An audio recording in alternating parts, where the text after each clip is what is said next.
Hello, Physics 2 students. In this video, I want to calculate the inductance, the self-inductance of an infinite solenoid.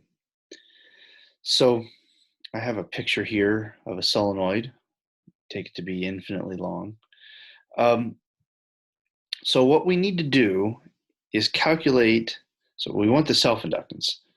Self-inductance is going to equal the flux generated by this solenoid.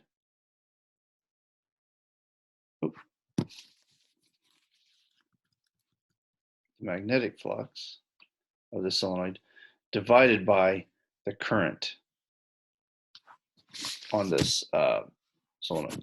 So to do that, we have to think about how would you calculate the flux of all the field. So this creates all these field lines. You have to calculate the flux through these.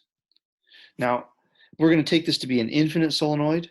So that means that I have the following picture. Let's say I had current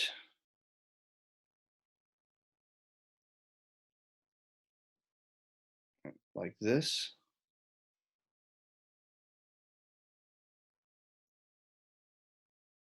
And as before, we're going to assume that this length is very long. L, oh, that's unfortunate. We'll call that script L, is about infinite. And the number of turns is about infinite. But the turn density is finite. So when we do that, we use Ampere's law, and what we found, we can do that right now. So when you use Ampere's law, you grab the current in the direction of the current flow, and what we would find are magnetic field lines, which are parallel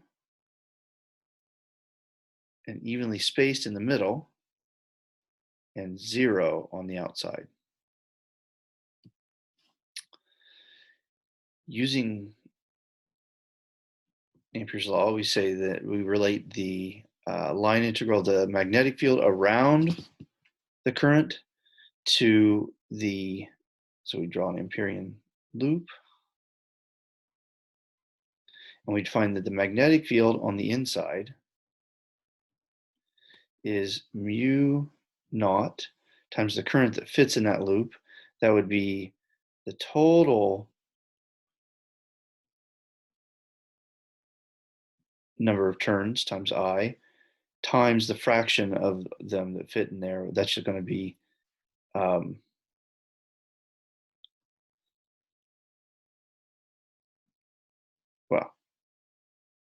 so we really only want to we want to divide by the length L, so it's the turn density. Too many L's. If I write it out the derivation the same way I did before, I'm going to end up overusing the letter L. So this is the result in the end, I guess, is what I want to say.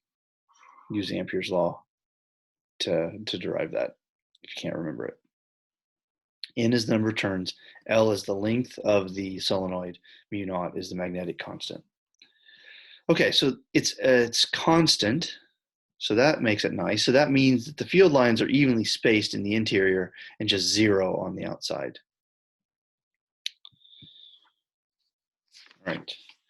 The next simplification we need is the fact that, looking back at this picture, notice how this one field line pierces through each turn one time.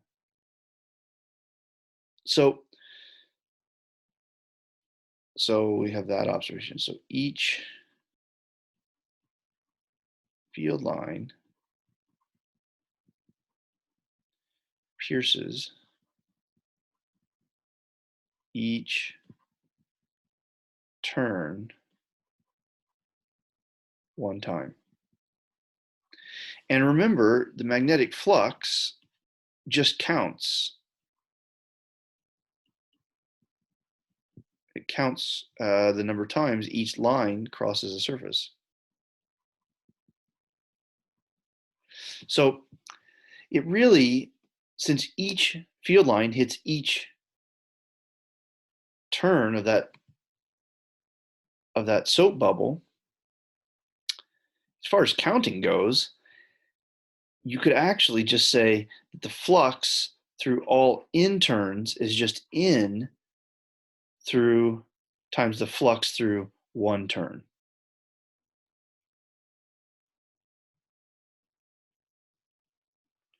And the nice thing about doing that is it allows us to not ever really have to deal with this weird bendy soap bubble that kind of fits in this helix pattern.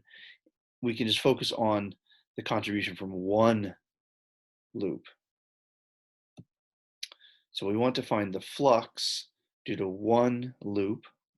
That's going to be the integral of the magnetic field dot dA over one loop.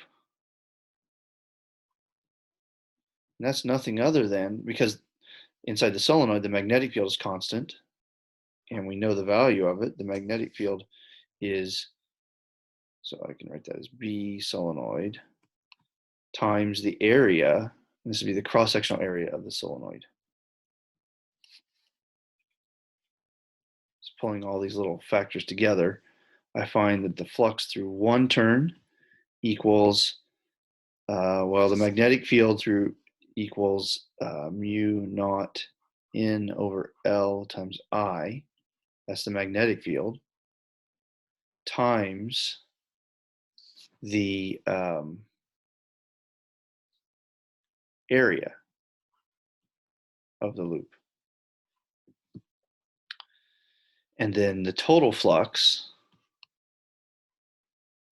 would simply be N times phi 1, but that's going to be mu naught N squared area divided by L times I.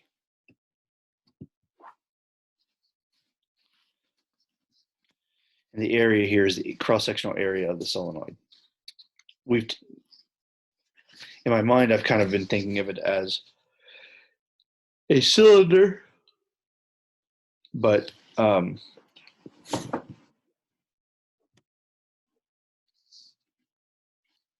well, okay.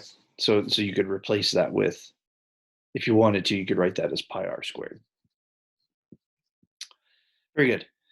Now, all we have to do is simply apply our formula for inductance. Inductance equals the total flux over the current. This is the self-inductance. And so that means that the self-inductance is nothing other than mu naught N squared A over L. This is for an infinite solenoid. And if you wanted to replace the permeability with, or so if you wanted to work with magnetic materials, you would simply replace the permeability of free space with the permeability of the material by simply erasing the zero subscript. And that's fine as long as it's a linear material. All right. What does this mean? What this means is that if you have a coil and you run maybe you run a current through it. If the current is steady, then this just acts as a wire. But if the current is time dependent,